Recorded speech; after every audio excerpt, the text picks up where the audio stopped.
Welcome to another rtcStats showcase where we look at different services.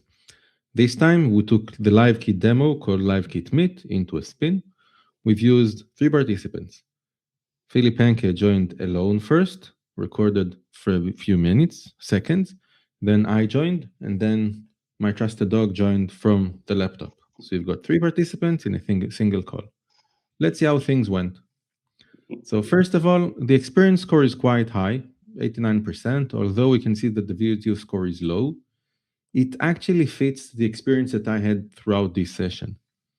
We can see, for example, here that there is an inefficient simulcast detected. We show that on a different section where we see that when you choose, let's call it the wrong resolutions, WebRTC cannot encode efficiently, and it uses 3 different encoders instead of using one for all 3 simulcast layers.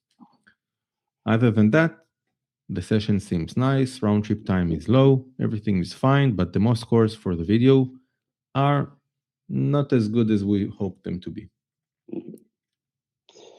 So if we look at the connections tab, okay, we see a single peer connection, which is, I would say, unusual for LiveKit. It looks like they migrated at some point to this model. Previously, they had been using 2 peer connections, and we still see a mix of 1 and 2 peer connections in sessions where we see LiveKit.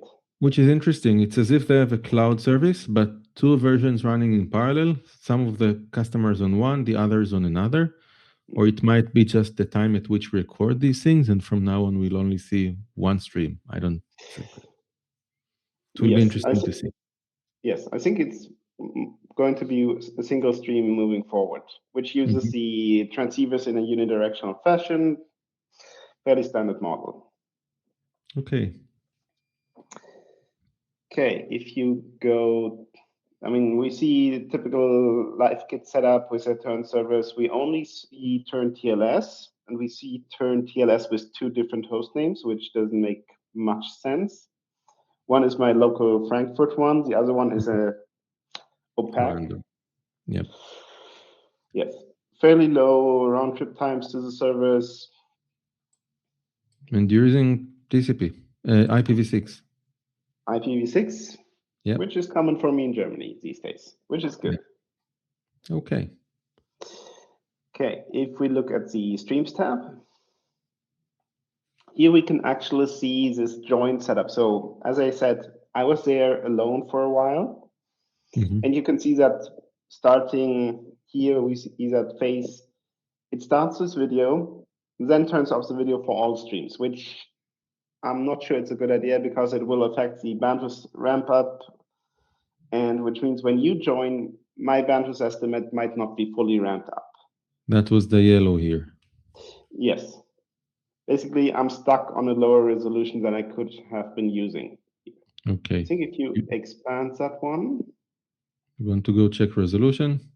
Yes. Frames. It started, the frame rate is fine.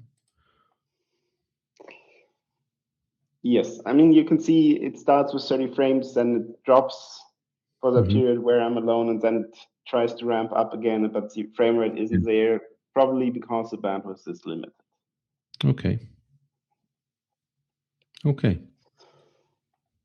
Okay, if you close that one.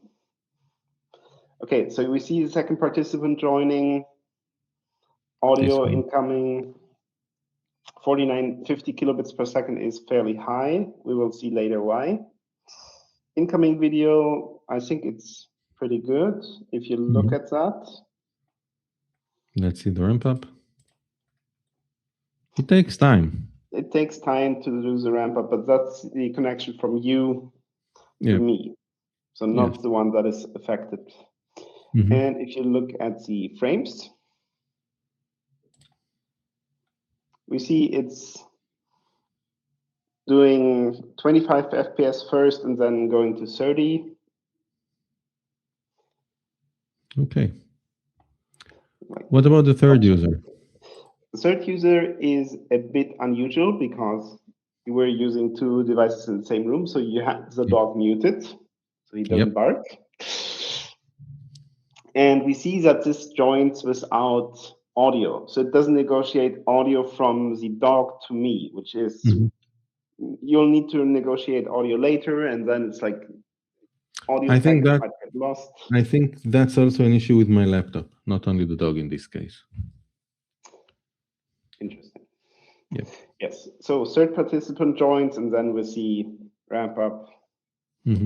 Fairly slow in this case, but the dog wasn't moving. No, he wasn't. Yes, that's the second one. Okay, if we look at the logs,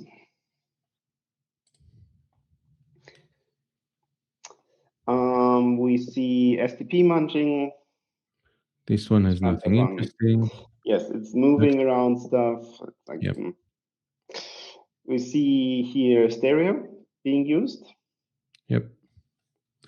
Which again, we see it a lot with LiveKit, but it makes no sense. It makes no sense for this use case. Yes. Like, use the same microphone that you're using now, which is not stereo. I don't have a stereo speaker anyway here. So why do it by default and take more bandwidth? I don't know. Yes, I mean, you will see that the bandwidth is higher. It's 50 kilobits per second versus 30. So it's like, why? Yep. Okay. So that was LiveKit. If you want to learn more about what we do and analyze your own WebRTC dumps, check us out at rtcstats.com.